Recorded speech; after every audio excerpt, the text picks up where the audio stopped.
Comment savoir si un point dont tu as les deux coordonnées appartient à la courbe d'une fonction ou pas?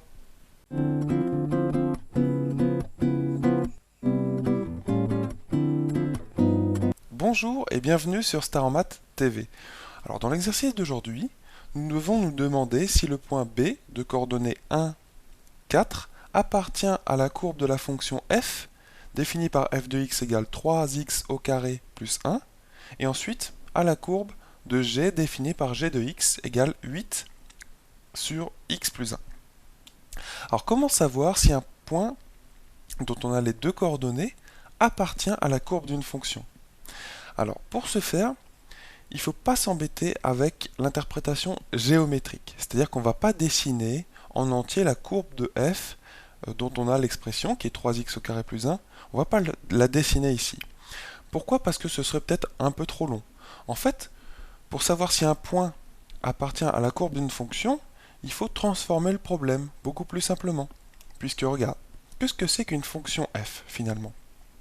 Une fonction f, c'est quelque chose qui, quand tu as un nombre au début, donc un nombre x appartenant à son ensemble de définitions, eh bien, tu lui associes un deuxième nombre, d'accord, qu'on appelle f de x et qui est l'image de x par la fonction f. Et ici, l'image en fonction de x, donc, elle vaut 3x au carré plus 1. Eh bien, quand tu veux dessiner la fonction f, ici on va pas le faire, hein, mais c'est juste si tu voulais le faire, eh bien quand tu veux dessiner la fonction f, tu vas choisir des x, quelques-uns, d'accord, et tu vas calculer leur image par f, d'accord, et donc ensuite tu vas obtenir pour chaque x choisi deux nombres. Tu vas obtenir x, d'accord, point virgule, et le deuxième nombre qui est f de x. Tu es d'accord? Bon, eh bien ce couple de nombres te donne un point. Ça te donne un point. Un point dans le plan. Et ce point en deux dimensions, donc la dimension x et y, puisque f de x c'est aussi y, c'est l'ordonnée du point. Ce point en deux dimensions, tu peux le dessiner sur ta feuille. Il suffit de tracer deux axes perpendiculaires, tu mets l'origine, bref, un axe des abscisses, un axe des ordonnées, et tu places dans ce repère le point avec ces deux coordonnées-là. Donc ça, ce sont les coordonnées. Coordonnées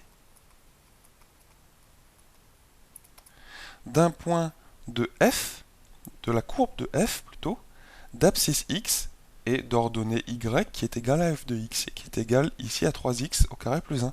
Donc en fait, pour savoir si un point dont tu as déjà les coordonnées ici, qui sont 1 et 4, appartient à la courbe de f, eh bien, il suffit de voir si f de 1 égale à 4, tout simplement. Puisque quand tu prends le point B, il est de coordonnées 1, 4. Je ne fais que répéter l'énoncé. Mais le 1, il correspond à son abscisse. D'accord?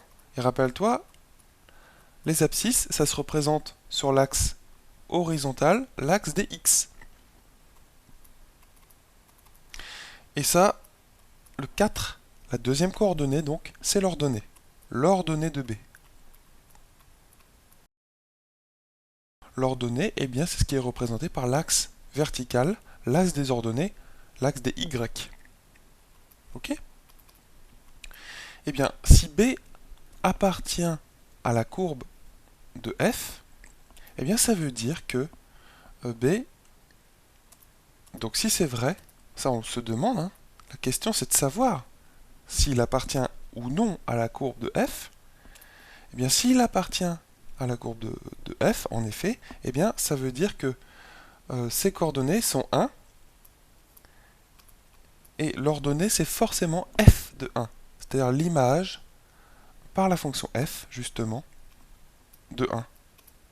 Donc tu prends x égale 1, et tu calcules le y correspondant au x égale 1, ce y, c'est y égale f de 1.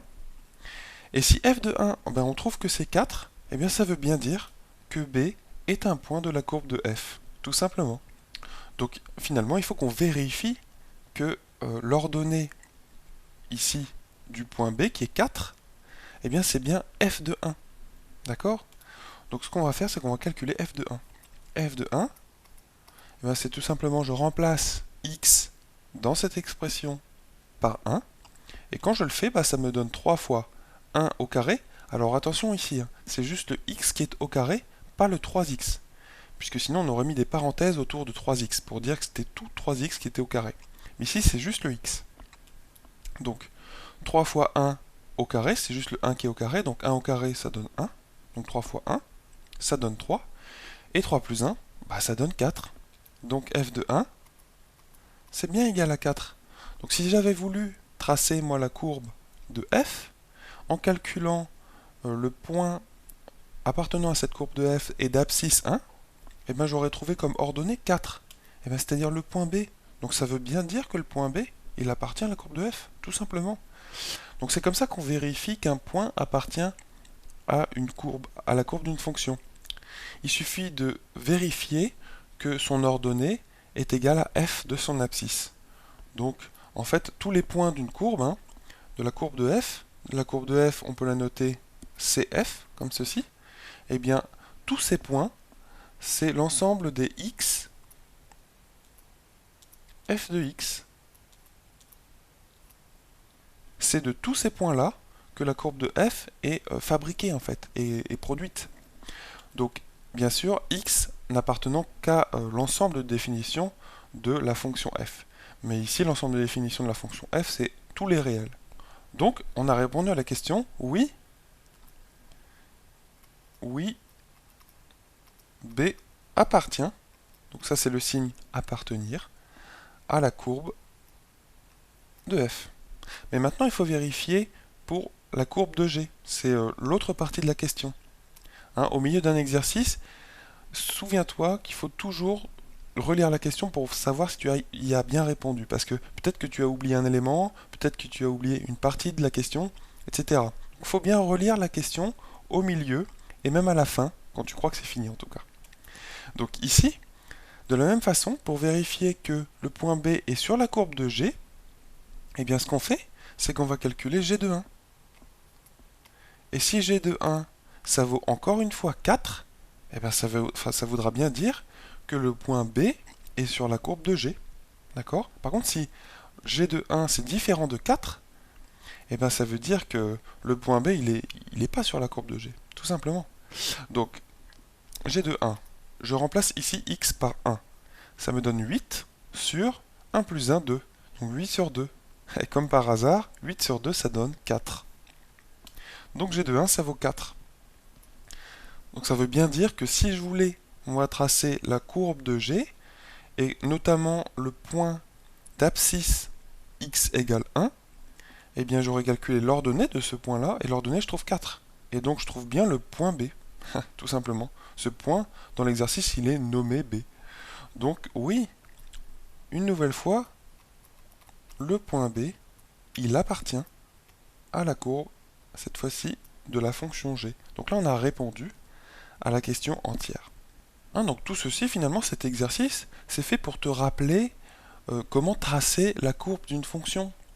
Eh bien, c'est très simple. Tu prends quelques x dans l'intervalle ou dans l'ensemble de définition de la fonction, et tu calcules le f de x, c'est-à-dire l'image par la fonction f du nombre x. Moi, je te recommande de prendre des nombres x très simples quand tu veux dessiner la courbe de la fonction. Tu prends x égale 1, 2, 3. Bien sûr, si 1, 2 ou 3 appartiennent à l'ensemble de définition de f. Et ensuite, tu calcules f de 1, f de 2, f de 3. Et donc, tu obtiendras, par exemple, comme premier point appartenant à la courbe, 1, f de 1. Un deuxième point, ça sera 2, f de 2, etc., etc. Et comme ça, tu obtiens plusieurs points appartenant à la courbe, et tu peux dessiner un bout de la courbe. D'accord? C'est comme ça qu'on dessine. Et inversement, si tu cherches à savoir, comme dans l'exercice ici, si un point dont tu connais les deux coordonnées appartient à une courbe, à la courbe d'une fonction ou pas, il faut bien vérifier que finalement f de son abscisse, c'est bien égal à 4 ici. C'est ce qu'on a fait pour les deux fonctions f et g. Et on a bien montré que f de 1 et g de 1 égale à 4, et donc que b appartenait aux courbes de ces deux fonctions-là. D'accord?